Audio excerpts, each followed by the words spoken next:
বাবুর কান্না শুনে রান্নাঘর থেকে দৌড়ে ড্রয়িং রুমে এসে আমি থ হয়ে গেলাম। আমার স্বামী নিতুল তারই ছাত্রী বিন্দুকে জাপটে ধরে আছে। একেবারে অন্তরঙ্গ অবস্থায় আছে দুজন। বিন্দুর শরীরে একটা সুতো পর্যন্ত নাই। আর আমার 1 বছর বয়সী বাচ্চাটা টেবিলের উপর হাত পা ছুড়ে চিৎকার করে কাঁদছে। আমি রুমে ঢুকতে দুজন দুদিকে ছিটকে পড়ল। বিন্দু তড়িগড়ি করে মেঝেতে পড়ে থাকা জামাটা তুলে নিয়ে বুকে জড়িয়ে ধরল। আর নিতুল তার শার্টের বোতাম লাগাতে লাগাতে বাজালো, গলায় বলল, কারোর রুমে আসলে অনুমতি নিতে হয়, জানো না? আমি টেবিলের উপর থেকে আমার মেয়েকে কোলে তুলে নিয়ে বুকের সাথে জড়িয়ে ধরে বললাম, ছি নিতুল, তুমি এত নীচ। তোমার 1 বছর বয়সের মেয়েটা টেবিলের উপর পড়ে থেকে চিৎকার করে কাঁদছে, আর তুমি তাকে ফেলে রেখে অন্য একটা মেয়ের সাথে অশ্লীলতায় মেতে উঠেছ।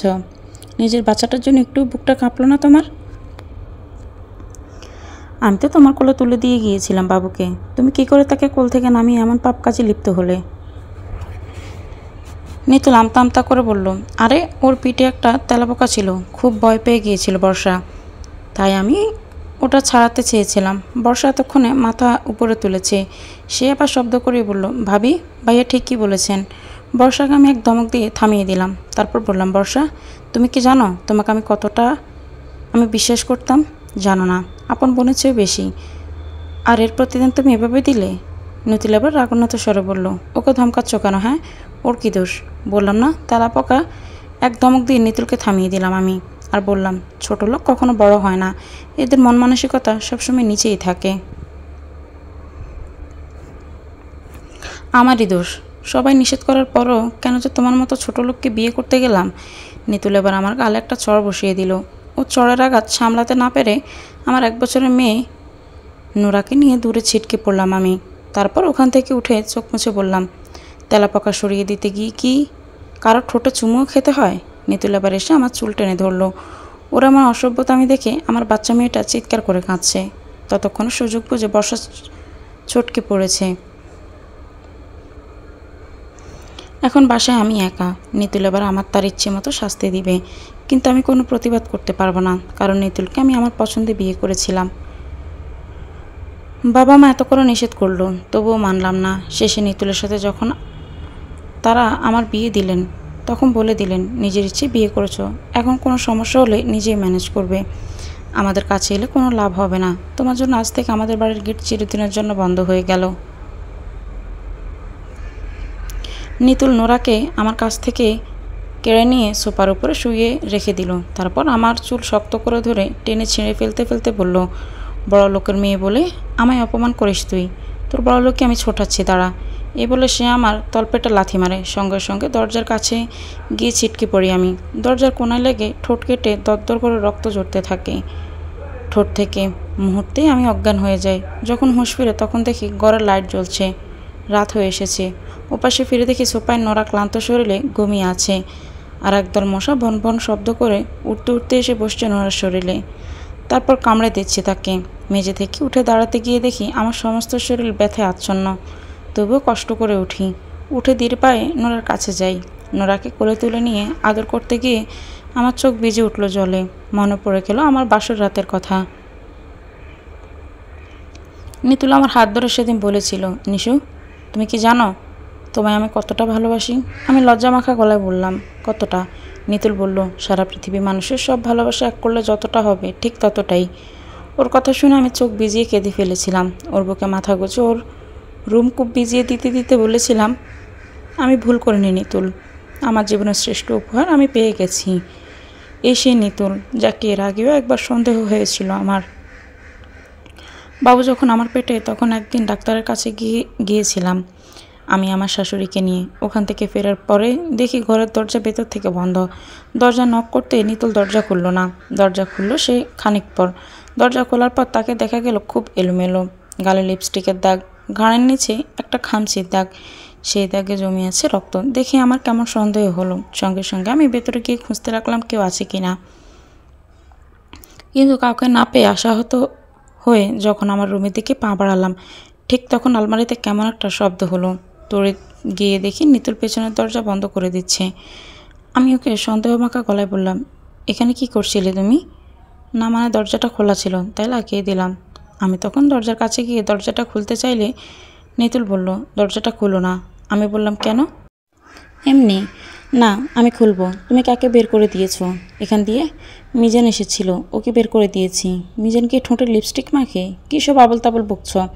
নিতুলের একটা হাত ধরে ওকে আয়নার সামনে নিয়ে দাঁড় করিয়ে দিয়ে বললাম, ওই যে দেখো লিপস্টিক, এটা কীভাবে এলো এখানে? নিতুল তখন হা হা করে হেসে উঠে বলল, সব মিজানের কাজ। ওই শালা যা শয়তান, তোমার লিপস্টিক নিয়ে জোর করে আমার গালে মাখিয়ে দিয়েছে। আমি জানি ঘরে আমার কোনো লাল লিপস্টিক নেই, আর মিজান নয়, অন্য কোনো মেয়েই এসেছিল এখানে। তাই সেদিন আর কথা বাড়ালাম না, কারণ এই কথাটা বাড়াইতে ছড়িয়ে গেলে আমারই লজ্জা হবে।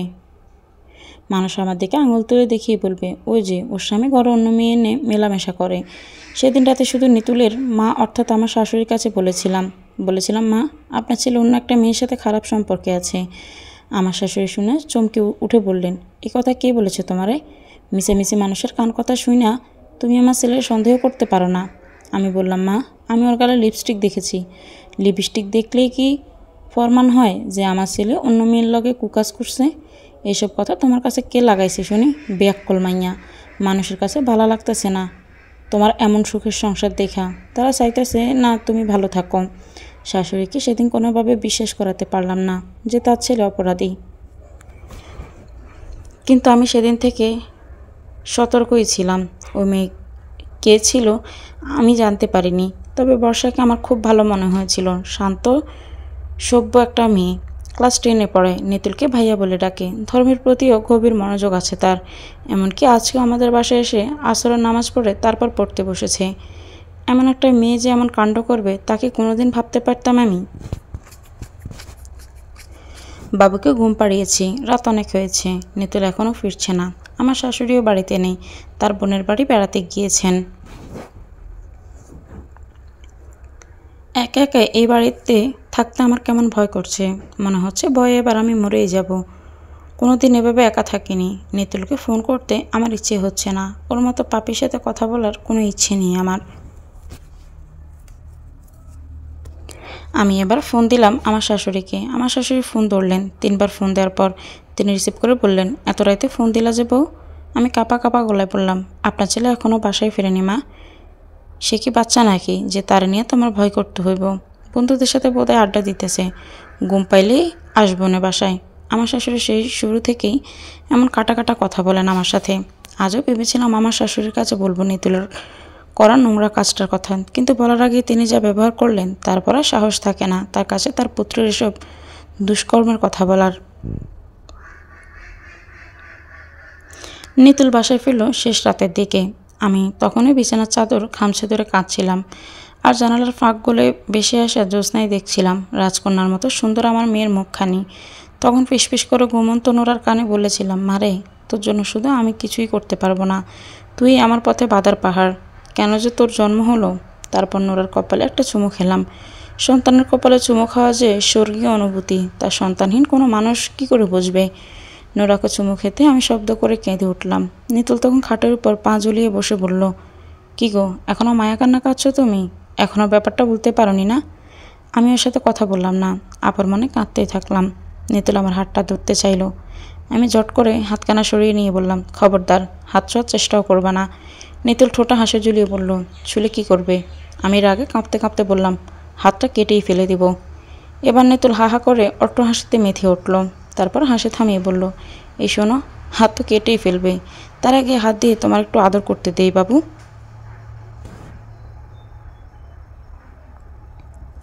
জীবন তো আর হাত দিয়ে তোমায় আদর করতে পারবো না কখনো। কথাটা বলে নিতুল আমার শাড়ির আঁচলটা ধরে ফেললো। আমি ওর হাত থেকে ছাড়াতে চাইলাম, কিন্তু পারলাম না। নিতুল টেনে টেনে আমার শাড়িটা খুলেই ফেললো।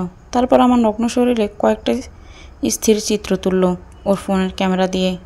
আমি শত চেষ্টা করেও তাকে ফেরাতে পারিনি, তার শক্তি কিংবা চতুরতার সাথে কুলিয়ে উঠতে পারিনি। ছবি তুলে সে এবার বলল, বাবু, শাড়িটা আবার সুন্দর করে পরে ফেলো, তোমার সাথে এই অসভ্য কাজটা করা আমার একদম ঠিক হয়নি, আমি সরি। এই কথা বলেও সে অট্ট হাসিতে মেতে উঠল।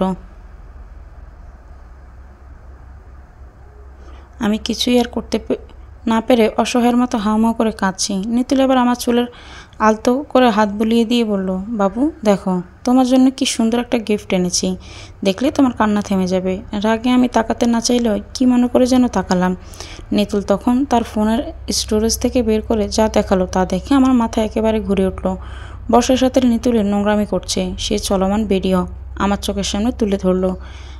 আমি আর এটা দেখে সহ্য করতে পারলাম না। সঙ্গে সঙ্গে নিতুলের গালা ঠাস করে কষে একটা চড় বসিয়ে দিলাম আর ওর মুখে একদলা থুতু ছিটিয়ে দিয়ে বললাম, তুই এত নিচ কুকুর। নিতুল তার গালে হাত চেপে ধরে বলল, কাজটা ভালো হয়নি, এর চড়ার শোধ তোমায় দিতে হবে নিশু। আমি অতি কষ্টে ঠোঁটা হাসে ঝুলিয়ে বললাম, আর কি শোধ দিতে হবে? আমার থেকে আর কি চাস তুই? আর কীভাবে অপমান করতে চাস? আর কীভাবে অত্যাচার করতে চাস আমার উপর? নিতুল খাটের উপর থেকে উঠতে উঠতে বলল, সবে তো শুরু, আরও অনেক কিছুই করার বাকি আছে রে। আমি ওর দিকে অবহেলার চোখে তাকিয়ে বললাম, তুই আর কিছুই করতে পারবি না কুকুর।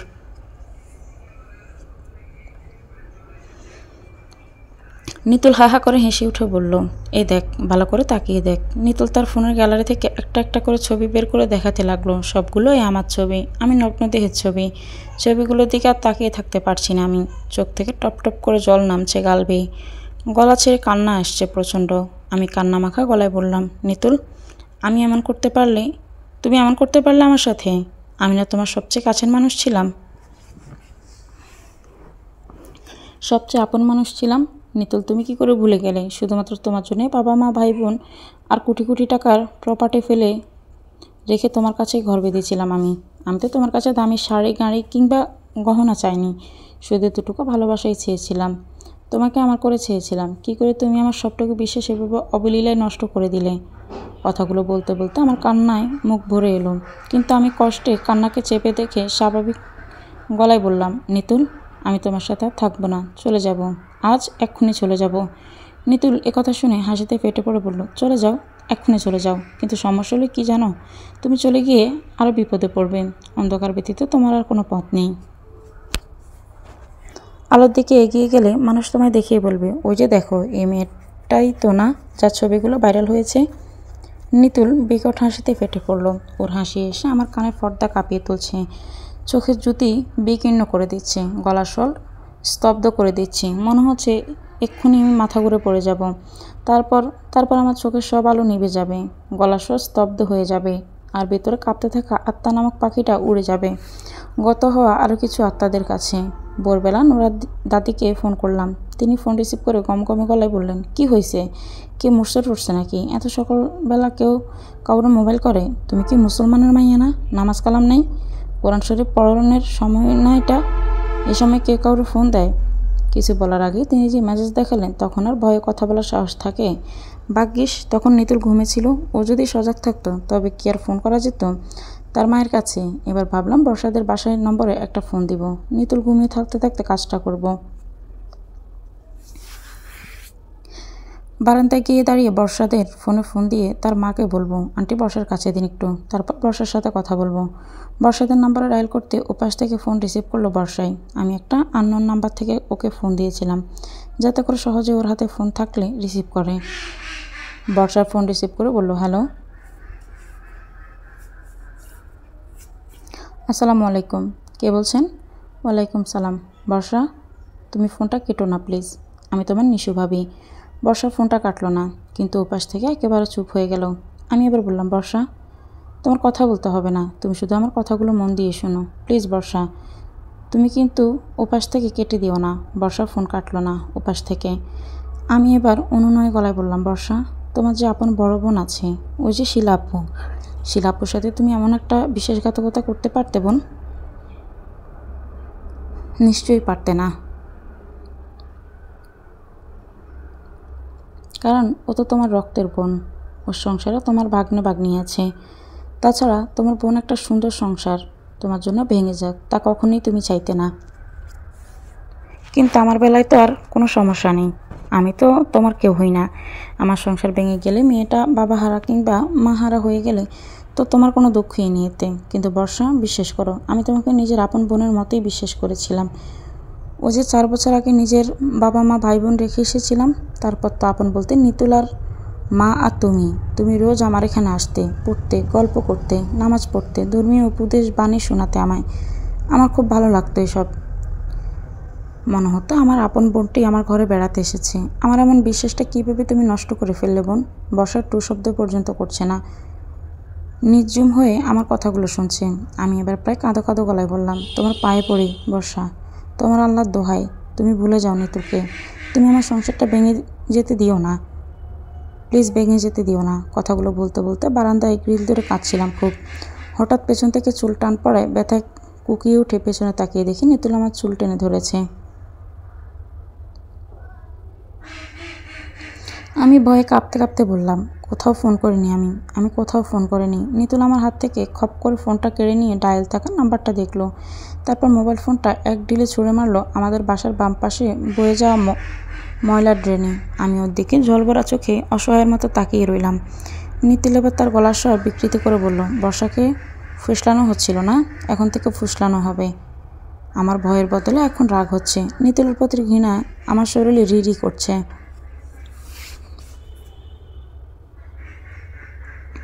নিতুলকে আমি এবার বললাম, তুই আসলে একটা ছোট লোকের বাচ্চা, আমি তোকে জেলের ভাত খাওয়াবো। নিতুল সে অট্ট হাসি হেসে বলল, how is it possible baby? পুলিশের কাছে কি বলবে? আমার হাজব্যান্ড আমার নুড ছবি তুলে আমায় ব্ল্যাকমেল করছে, এটাই তো না? কিন্তু সমস্যা হলো কি, আমাদের বাড়ির দারোগাটা না বড্ড লুচ্ছু। ওর এই যে লসমান মুচির বিধবা মেয়ে সন্ধি আছে না, ওর সাথে রোজ দিন ওসব করে। তারপর নিতুল আবার হাসলো, হেসে বলল, তুমি যে সুন্দর, তোমার অসহায়ত্বের সুযোগ নিয়ে তোমায় তখন কি করবে জানো না, তবে শোনো, বলবে কোনো ছবিটা, তুমি বলবে একটা ছবি আছে, ও ভাইরাল করে দিয়েছে।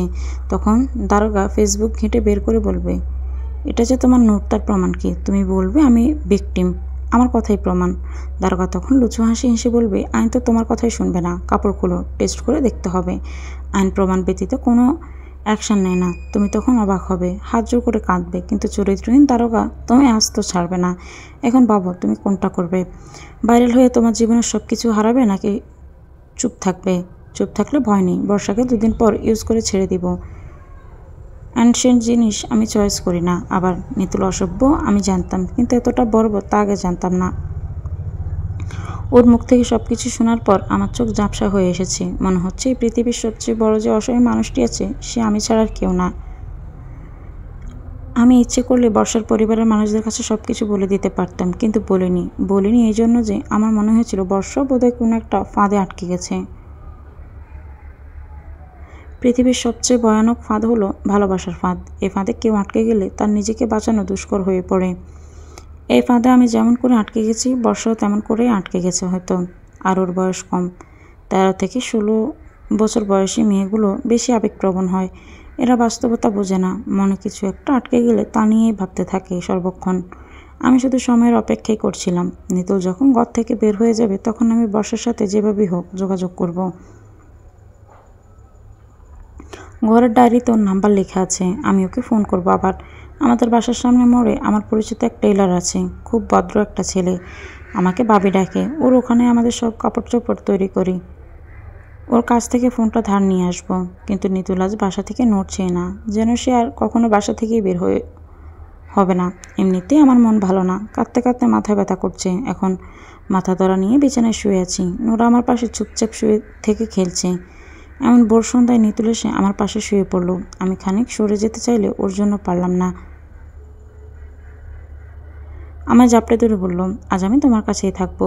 এবং এখন আমি এক ঝটকায় তাকে সরিয়ে দিতে চাইলেও পারলাম না। তার দেহের আকড় থেকে মুক্তি পাওয়া যায় নারী শক্তির কাছে দুষ্কর।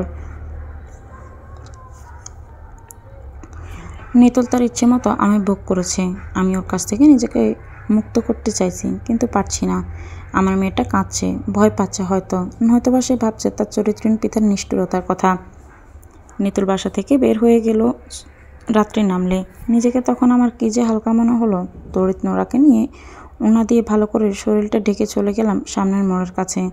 তারপর টেইলার ছেলেটির কাছে আমার প্রয়োজনের কথা বলতে সে বলল, নিন, ফোন নিয়ে যান, যতক্ষণ নিচে রাখেন ভাবি। ওর মোবাইল নিয়ে বাসায় এসে বর্ষাকে ফোন করলাম। বর্ষা প্রথমবার ডায়াল করতে রিসিভ করলো, এবং রিসিভ করে সে কাঁদতে লাগলো।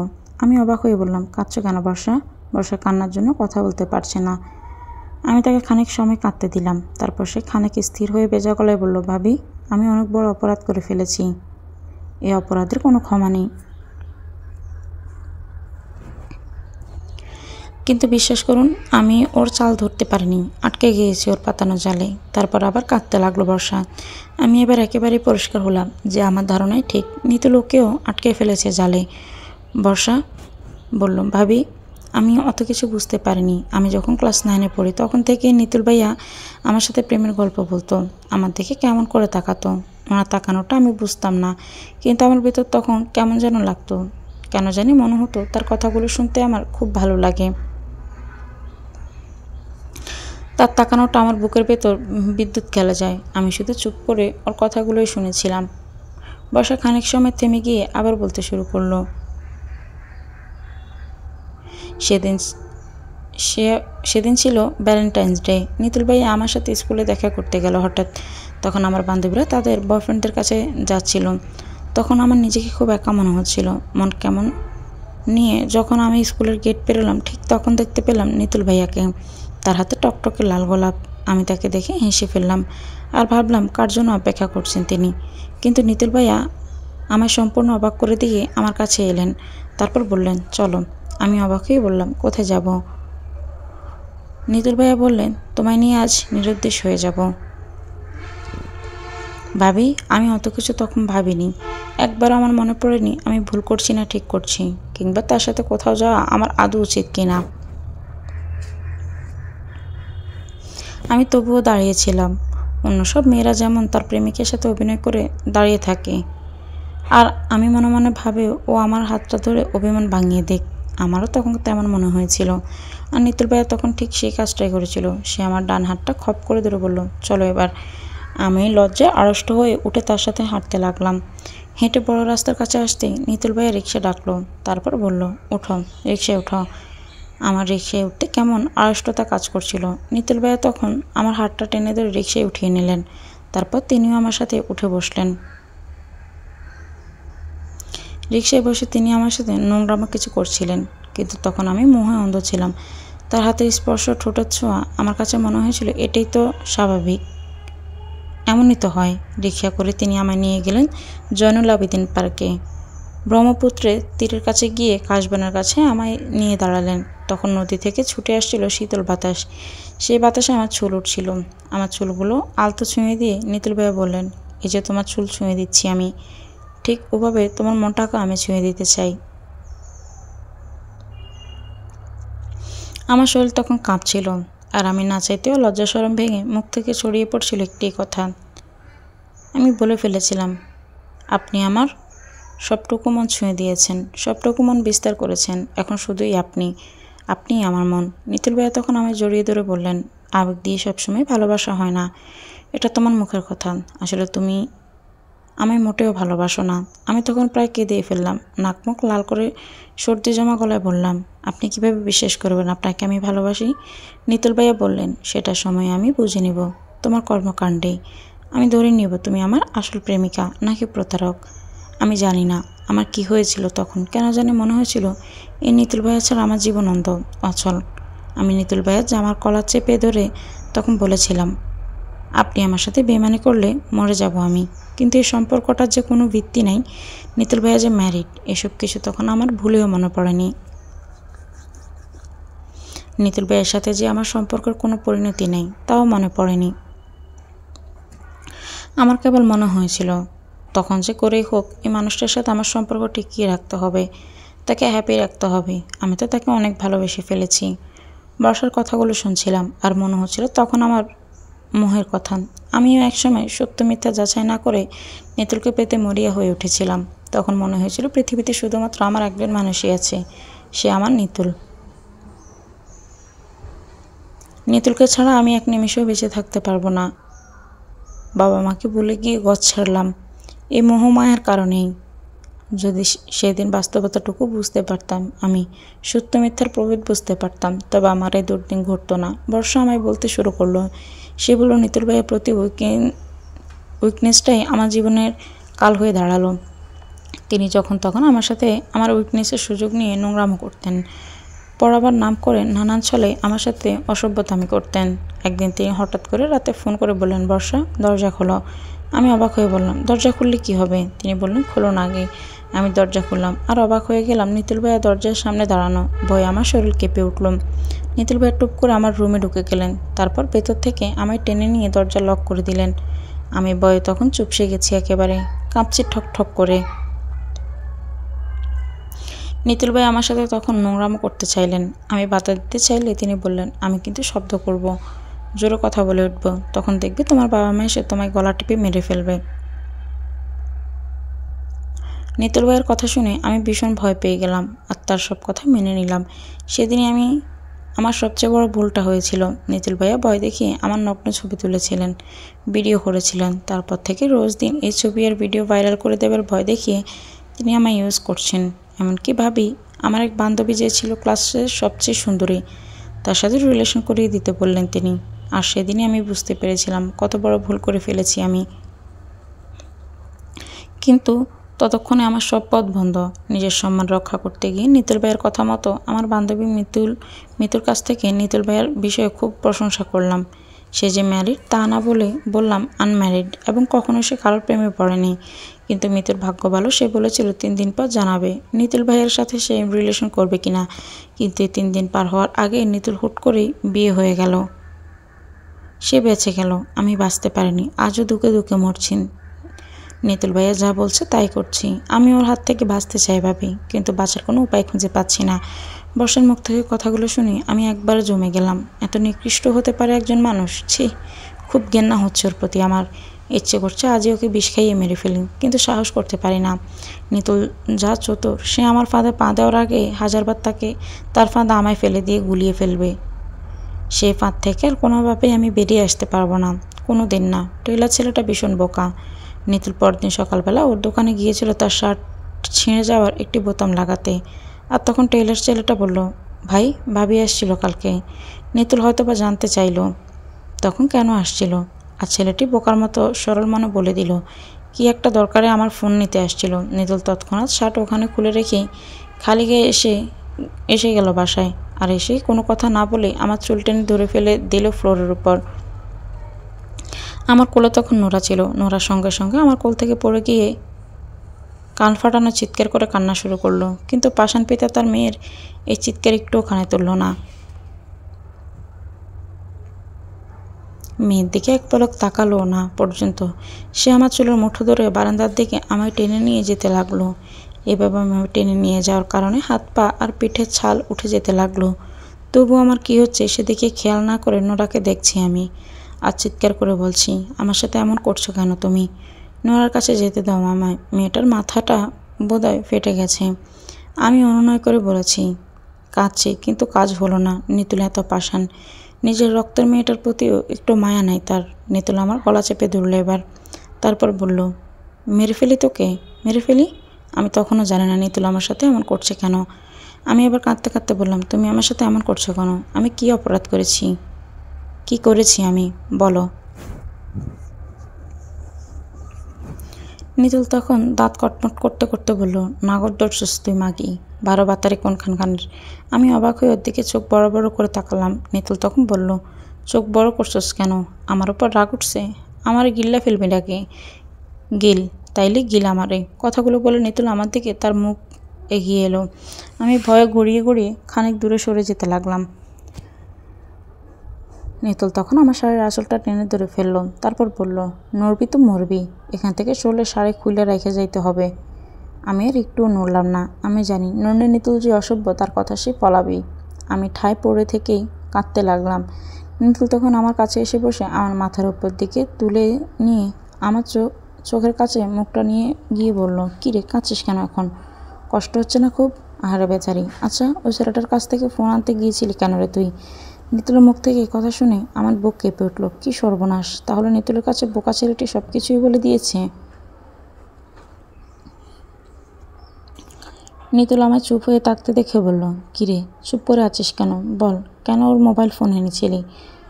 কার কাছে ফোন করেছিস? তোর বাবার কাছে? আমি কেঁদে কেঁদে বললাম, না না, বাবার সাথে কোনোদিন আমি কথা বলিনি। আবার বাবার কোনো নাম্বার নেই পর্যন্ত আমার কাছে। তাহলে বর্ষার কাছে ফোন করেছিস?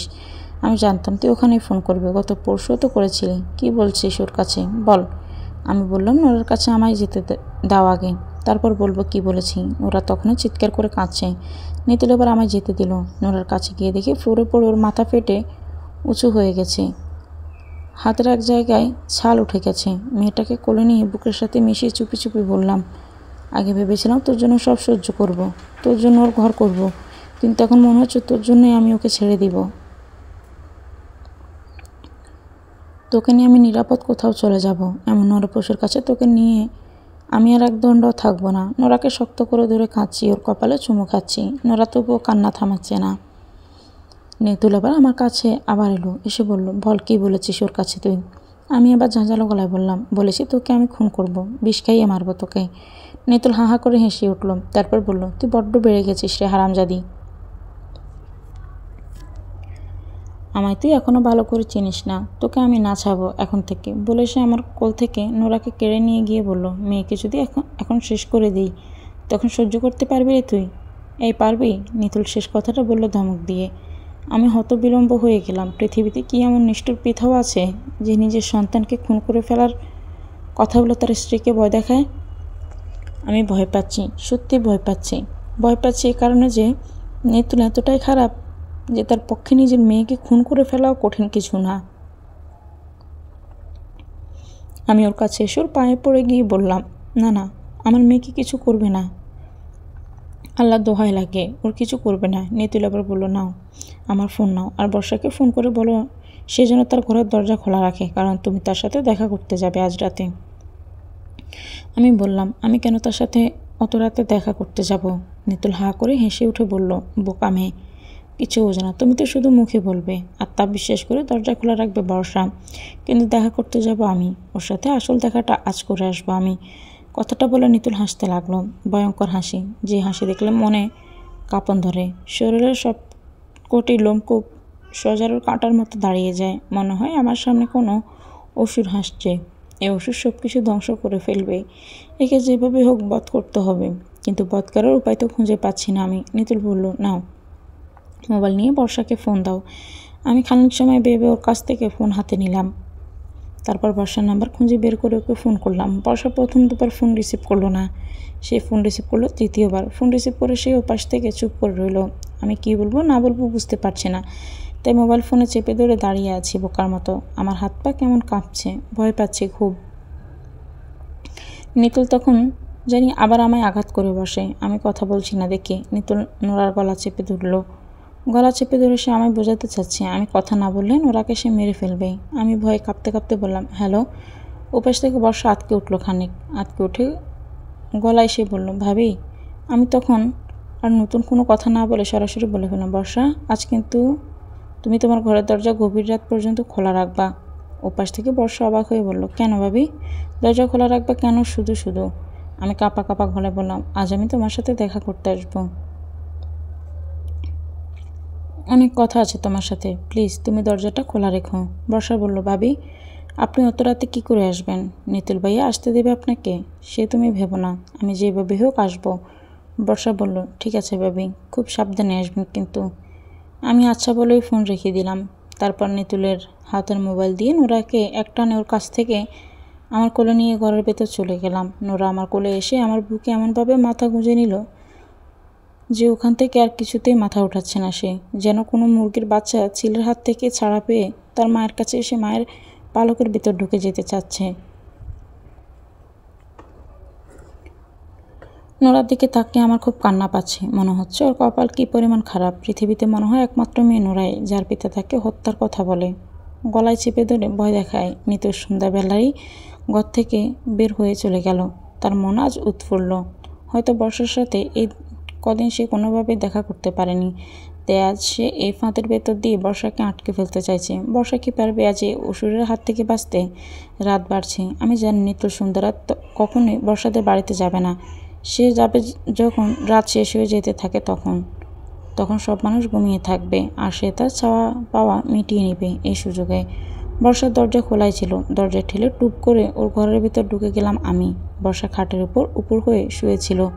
আমায় দেখে সে তড়িঘড়ি করে বিছানা থেকে উঠে চুপি চুপি বলল, ভাবি এসে গেছেন, কিন্তু জোরে শব্দ করে কথা বলা যাবে না, মা বাবা যদি টের পায় সর্বনাশ হবে। আমি ওকে সান্ত্বনা দিয়ে বললাম, আজকের পর থেকে তোমার মা বাবা অনেক কিছুই জেনে যাবে, আজ এখানে ভয়াবহ কিছু ঘটবে। বর্ষা আতকে ওঠা গলায় বলল, ভয়াবহ কী ঘটবে ভাবি? উঠলেই বুঝতে পারবে। এখন শোনো, তুমি চুপচাপ বিছানার উপর বসে থাকো, একটু নড়বে না, চিৎকার করবে না। আমি কি করছি না করছি তাও তোমার দেখার প্রয়োজন নাই, তুমি শুধু ওখানে বসে থাকবে, পারলে চোখ বুজে রেখো। বর্ষার মুখ কেমন কালচে হয়ে গেছে, ভীষণ ভয় পেয়েছে ও। আমি ওর মাথায় হাত বুলিয়ে দিয়ে বললাম, তুমি একটুও টেনশন করো না, কোনো ভয় নেই বোন, কাল সকাল থেকে তোমার জীবন আলো ফিরে আসবে। বর্ষার কোনো কথা বলল না, চুপচাপ খাটের উপর বসে রইল, আর আমি গিয়ে দরজার আড়ালে দাঁড়িয়ে রইলাম, অপেক্ষা করছি আমার শিকারের আশায়, মুক্তির প্রত্যাশায়। নিতুল এলো ঠিক শেষ রাতের দিকেই। তার পায়ের শব্দ টাহার করেই আমি সতর্ক হয়ে দাঁড়ালাম, আর পেছনে হাত দিয়ে রাখলাম পিঠের সাথে মিশিয়ে রাখা জিনিসটা ঠিক আছে কিনা। নিতুল ঘরে ঢুকে ভেতর থেকে দরজাটা বন্ধ করে দিল। ভেতর তখন অন্ধকার। নিতুল সে অন্ধকারের ভেতর তার মোবাইলের স্ক্রিনের আলোতে পথ দেখে দেখে খাটের কাছে যেতে লাগলো। তার হাঁটার অস্থিরতা হয়তো বা খুব তাড়াহুড়া করছে, আমিও তাড়াহুড়া করছি। নিতুল যখন প্রায় খাটের একেবারেই কিনারে চলে গেল, আমিও তখন একেবারে তার কাছে, পেছনে। নিতুল এবার তার একটা হাত বাড়িয়ে দিল বর্ষার দিকে। আমার হাত তখন কাঁপছে। সেই কাঁপা কাঁপা হাতটা পেছনে নিয়ে আমার পিঠের সাথে মিশিয়ে রাখা দাখানা বের করে এক কোপে নিতুলের বাড়ানো হাতটা কেটে ফেললাম। নিতুল এবার আত্মচিৎকার করে উঠে পেছনে তাকালো, আর সঙ্গে সঙ্গে আমি তার লম্বা গর্দান উড়িয়ে দিলাম আরেক কোপে। বর্ষা ভয়ে চিৎকার করে উঠল। ভয়ঙ্কর সে চিৎকার, তার চিৎকার শুনে সারা বাড়ি জেগে উঠল মুহূর্তে। জেগে উঠল এবারে সব মানুষ। সকাল হয়ে গেছে, মুক্তির এক সকাল। গ্রামের সব মানুষ এসে দেখে যাচ্ছে এক নরপশুর পড়ে থাকা লাশ। কেউ এসে ঘৃণা ভরা থুতু নিক্ষেপ করছে সেই লাশের উপর। একটু পর পুলিশ আসবে, এসে খুনিকে গ্রেপ্তার করে নিয়ে যাবে কারাগারে। বর্ষা আমার দিকে তাকালো, তার চোখে মুখে আনন্দের হাসি। হাসার পরেও তার চোখ থেকে টপ টপ করে জল গড়িয়ে পড়ছে। সে এবার আমার কাছে এসে আমায় জড়িয়ে ধরে ফেললো। তারপর বেজা গলায় বলল, ভাবি, আজ আপনি আমায় মুক্তি দিয়েছেন, আপনাকে আমি আজ থেকে মুক্তি দিব, সত্যি সত্যি মুক্তি দেব, বলে সে আমার হাত থেকে দাটা কেড়ে নিল। আমি বললাম, না বর্ষা, আমি খুনি, আমার হাতে দাটা দাও, এক্ষুনি পুলিশ আসবে। বর্ষা বলল, পুলিশ আসবে বলেই তো আপনার কাছ থেকে এটা নিয়ে নিলাম, এখন অপরাধী আমি, না তুমি নয়, আমি অপরাধী। বর্ষা এবার বলল, ভাবি, আপনার নোরার জন্য হলেও বাইরে থাকতে হবে, নোরাকে বড় করতে হবে, মানুষের মতো মানুষ করতে হবে, কিন্তু আমার হাজতখানায় থাকলেও কোনো সমস্যা নেই, ওখানে আমি বেশ ভালো থাকবো। একজন নরপশু যৌনদাসী হয়ে থাকার চেয়ে খুনের অপরাধে দণ্ডিত হয়ে কারাবাস যাপন করার লক্ষ কোটি গুণের শ্রেয়।